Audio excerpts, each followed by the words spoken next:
morning. Hopefully you watched the introduction just to get a sense of what we're doing. Our novice first class has some stuff in it that you may already know. I hope so. I'm going to make my puppy work. He's crying. Sterling, come. This is Sterling, and he is almost 4 months old. Tomorrow he'll be 4 months old. He's a giant schnauzer, so he's pretty large. He's offering a sit, so I'm just going to reward him for focusing on me, which is really great. If you came with sit, most people do, fantastic. Could you perhaps add a hand signal for that? Mine is this. Just be sure your hand signals are clear and succinct and different from each other. A lot of people will use this for sit and this for down, which is not different enough, Sterling would say. But this for sit and this for down is a little clearer. He's got it down, you might notice. I'm going to push back a little so you can see better.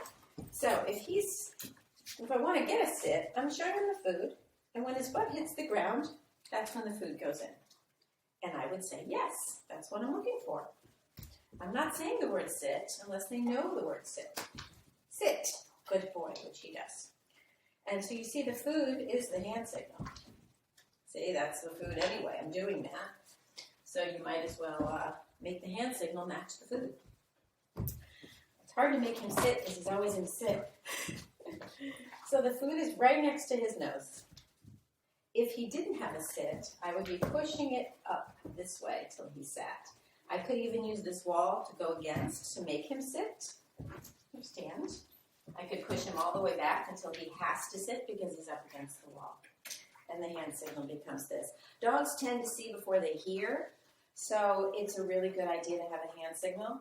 I now have a 15-year-old Chihuahua, 15 and a half, and he doesn't really hear. So we're really glad that we've got some hand signals to work with. If you have a sit and it's really clear and the dog knows what it means, you might try it down. Good boy. So the opposite is the hand signal. Someday you can get push-ups, up, down, up, down, up, down. So the food is from his nose to the ground, and then I go out, and they will go into a down. Some dogs, it's the last thing they learn for some reason. It takes a while sometimes to get down out of them. So the food is here. He's licking it, licking it. He doesn't get the food down until he's in the position, and then I give him the food. Good job, baby. We've been working on push-ups, so he gets back to a sit. So food is here. I'm pushing it in a little bit. Sometimes you have to push the dog back a little bit, and then they'll end up in a down. If you have a little dog, you could work on the sofa and push them up against the back of the sofa. I have another video that really takes its time with down because some people really struggle with it. Some dogs, especially if they have a curly-tailed butt, don't want to go into a down as readily as a bigger dog sometimes, or dog with no tail. One more time. He sits from his nose to the ground and then out. If I go on a diagonal, he'll get up. If I go too quickly or away from his nose, he'll get up. So I'm just keeping the food there to show him what I want. You can use any word you want. Some people will say lie.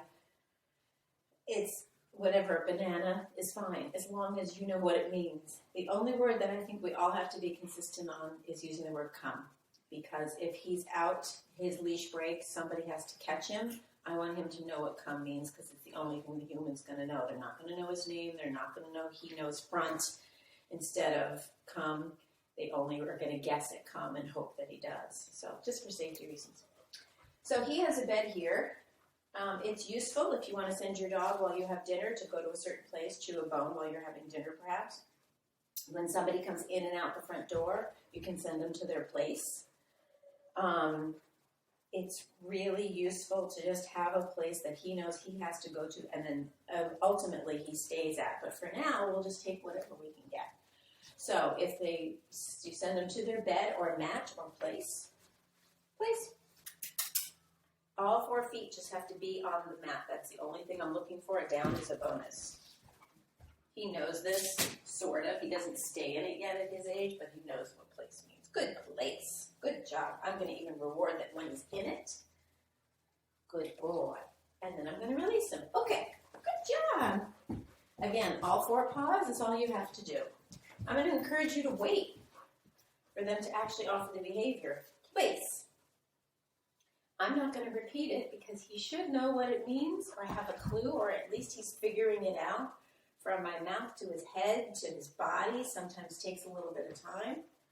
So we're going to let him process. Maybe I need to repeat it once more, but I'm trying not to repeat myself 13 times. Otherwise, he's just going to be one of those dogs who listens when he feels like it. Place. Sterling.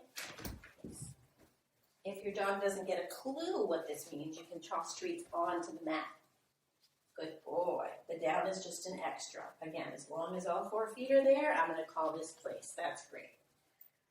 I'm raising the bar a little bit for him because he knows what it means most of the time.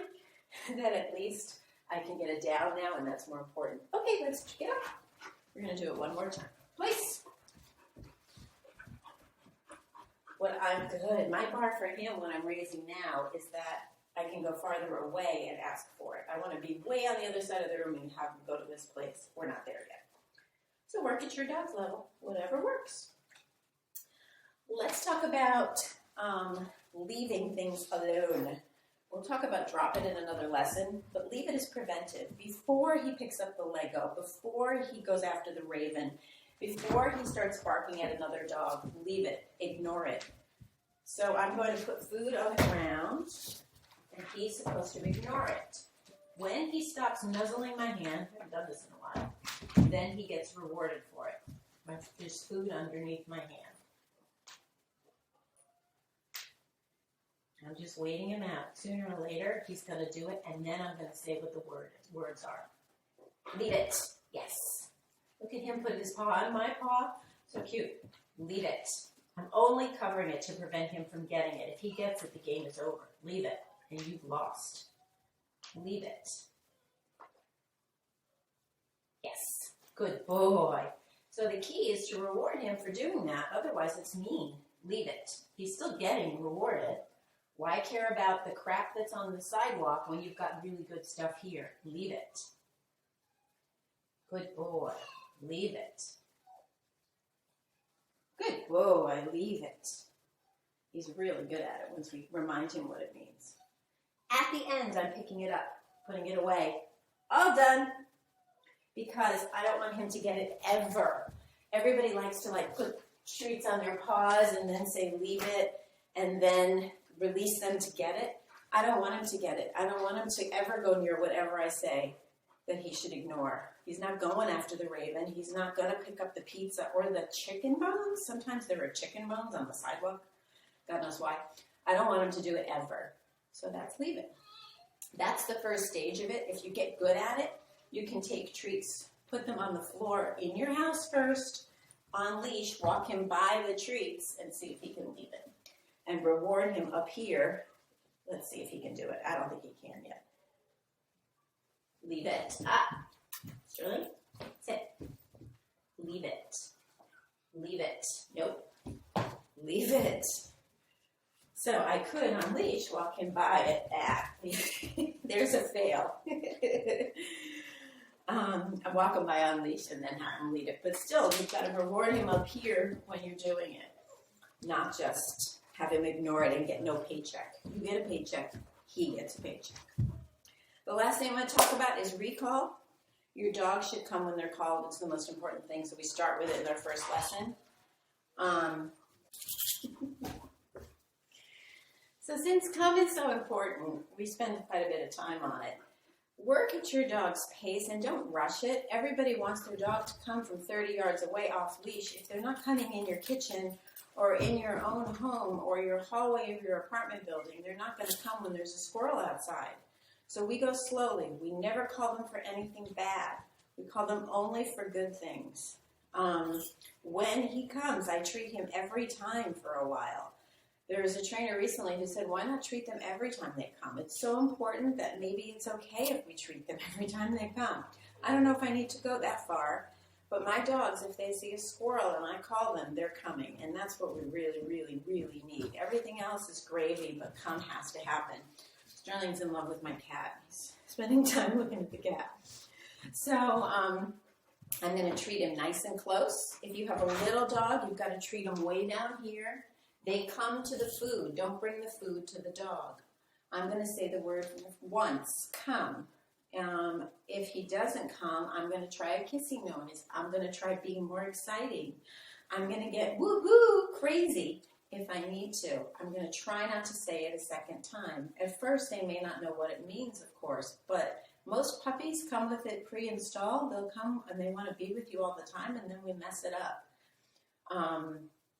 Don't call them for something bad. So that means, come, put you in the bathtub. No. Come, we're going to the vet. Come inside from the yard, and that's a negative because all the play stops. Someday you can call them from the yard when they're really, really solid. But if you call them and put them in the bathtub, you're going to have an issue. And they're going to forget all that good work you just did. And you can't blame them at all for doing that. So he's going to come. If you live by yourself, we've got a min pin Tanner who's going to come too. You can just wait for him to be distracted and call him. If you have two people, you can have another person 6 feet away and you can call them back and forth and both of you treat him. Come. I can't go very far right now because I want you to be able to see him. Good, Tanner, come. Tanner's got to come closer, but he's a little worried still about this new big puppy. Come, so he doesn't want to go that close. Good job, guys. If I were on my way to the kitchen, I'd say it anyway. Come. Good job. Then if we're really, really good, we start to do it in harder circumstances. You can try hiding behind the wall a little bit and calling him. You can try it in your yard. But I would say for a solid week, you just try it in your house so he really knows. As soon as his head pivots toward me, that's when the praise starts. Come! And he starts, yay! Look at how much more fun that is. Good boy. Come! So somebody's going to say they're coming for the food. Yes, they are. They're coming for the food for now. And I'm praising them every time they come so that they come without the food too. Yeah, good job. Nice. Good job. We get 2 for 1 today. Come. Good job. Kissy noises get you far. Good job. Try to capture behaviors too. If you happen to see your dog come, you happen to be in the other room and he starts coming, say it. If he lies down, say down because you're capturing it. He's doing it anyway. Hey baby. Sit down. Good job. Tanner down. Good job. Try to do it where you will succeed though. If you set them up to fail, that's what you're going to get. I don't want them to fail. I want to call them because I think they're going to do it. If you don't think they're going to do it, go get them. Otherwise, they're going to go say, talk to the paw. If I said, come now, and he didn't, I would go right up to him and get him to come with me. Yeah? That's very good. Don't overwhelm them. This is a lot for a 14-week, what are we at, 16-week-old puppy. To do, 5 minutes of training is perfectly fine. Try 3 or 4 trials of something. You get 4 downs. You finally get 4 good ones. I would stop. Quit while you're ahead. Quit on the behavior that you want, not the behavior you didn't want. Because they remember, we do too, the last thing that they did is the thing that sticks with us. Good boy. Good place. He's offering it. We'll take it. Good job. If you have questions on things or need problem solved, you can email me, robin@robinroy.com, RODINROY, and we can discuss things by email. If we need more sessions privately, we can also work that out as well. But sometimes problem solving is the thing that everyone really needs, and it's hard to address specifically in one class. I hope we'll see you in the next class. Bye.